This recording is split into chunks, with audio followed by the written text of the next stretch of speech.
worship the Lord, for we are His people. Hello and welcome back to the Tuesday Night Christian Education vlog. So we're going to begin with the Gospel according to Luke. It is the third Gospel in the New Testament, what we call one of the Synoptic Gospels. And there are four Gospels. There's Matthew, Mark, and Luke, and then there's John. Matthew, Mark, and Luke we consider to be Synoptic Gospels. What do we mean by synoptic? What we mean is that about 70% or so, rough estimate numbers there, of the Gospels of Matthew, Mark, and Luke are almost virtually identical. And as scholars, we look at that and we say, well, why is that? They write a very similar biography, though with a distinct difference in direction. So Matthew is what I would consider to be a Hebrew apologetic or a Messiah apologetic. He is trying to write a defense of the Messiahship of Jesus Christ to the Jews. Mark, in my view, is writing to mostly Alexandrian Jews, or Jews in the outside of Jerusalem or of Israel. And that seems to be his intended audience. Luke is writing to Gentiles. And that's really, really important as we begin to look at Luke, is that Luke's gospel is really trying to make a universal proclamation, not only to the Jews, but also to the Gentiles. The Gentiles seem to be his more specific audience. But he doesn't neglect the Jews. After all, Jesus is a Jew. I think it's also important to remember for Luke that Luke's gospel is about the good news of Jesus Christ to the world. Remember, the Acts according to the apostles, was also written by Luke. Now Luke is Greek, unlike Matthew or John, who's Hebrew. And Luke is approaching his craft in what I consider to be this salvation history. Us scholars often call it soteriology. This idea that here in Luke, we get a real distinction of God the Father and God the Son. And then in Acts, we get God the Holy Spirit and the movement of the church. That also helps us get an idea of the dating of Luke's gospel. There is always a debate when it comes to scholarship and looking at the evidence. And if you're center-left in theological circles, you tend to date Luke after the fall of Jerusalem, 70 AD or beyond. There tends to be what I would refer to as an anti-supernaturalism that takes place. And I've read many of the books and articles, and being a trained theologian, I've looked at the evidence, and I think ultimately it really rests on an anti-supernaturalism when it comes to dating Luke's gospel by those center-left in theology. If you're center-right, you typically tend to date Luke's gospel earlier, in the 60s. And it is almost a pro-supernaturalism. And so it's kind of looked at through that view.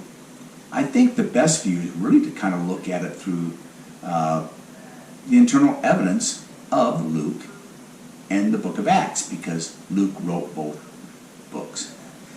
And I think if we look at the historical events of the time period, it becomes very clear to me when looking at the internal evidence of the document itself that Luke is written sometime in the 60s.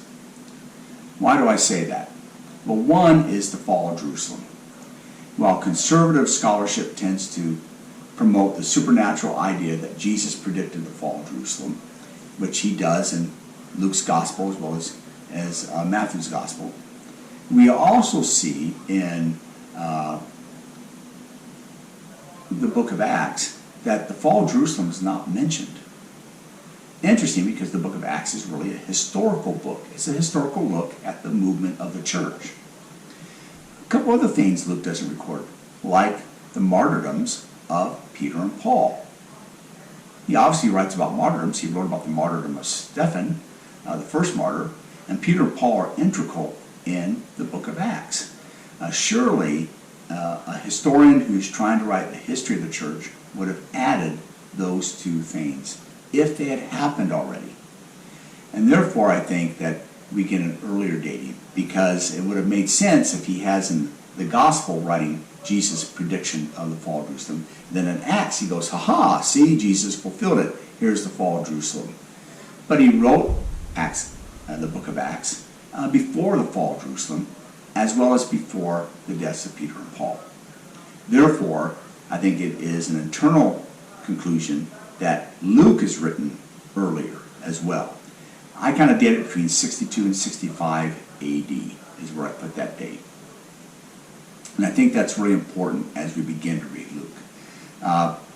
It's also important when we begin to read Luke is to look at not only Luke's audience and the dating of Luke, but what is Luke bringing to the table? He is a physician, and he is trying to do a historian's craft, and he's going to make that known. He's educated. He opens up in classical Greek before he goes into what we call the common Greek or the Koine Greek. So he is sending a message. I came here to write an orderly account, as we will see, and I'm doing a diligent job. So what I would like you all to do for next Tuesday is read chapter 1. It's a long chapter, but everything in there is important. We have to remember they didn't have a computer where they could just type, and they didn't like something, just delete and retype. They didn't have that ability. Every word Luke chooses is carefully chosen. It was expensive to write a book back then. It costs money and time, and he has to be very, very careful. He has to be very diligent in everything he writes he means, and everything he means he writes.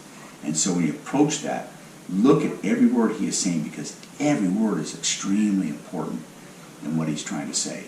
Now, if you were with my other lesson, you'll understand the difference between dynamic and formal equivalency in Bibles. I would encourage you to start off with the dynamic equivalency. Use an NIV, an English Standard Version, the Christian Standard Bible. Any of those would be good versions to start with when you read it the first time. And then go back, and on those particular areas that you had even more questions, pull out a more formal equivalency. Maybe if you like the King James or the New King James, or the NASB, would be a good place to start. Well, I hope you have a great week reading the first chapter of Luke's Gospel. There's so much I can't wait to tell you about it, and I'm hoping you're excited as I am.